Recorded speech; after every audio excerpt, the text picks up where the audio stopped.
Welcome to Kenton's videos. Enjoy the video. You begin by verifying compatibility.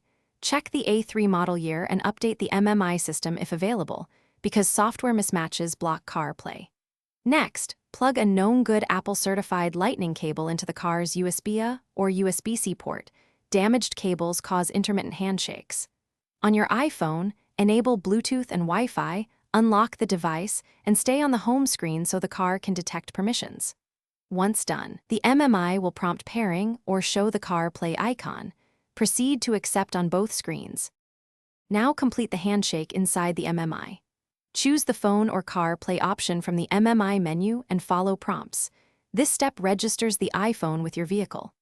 On the iPhone, tap Allow for the CarPlay connection and confirm Trust this computer if that dialog appears, because that grants necessary permissions.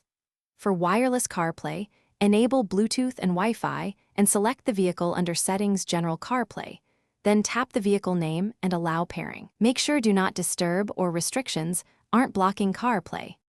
Finish by confirming CarPlay displays correctly on the A3 screen and that audio routes through the car speakers. Open Maps, Music, or Phone to test.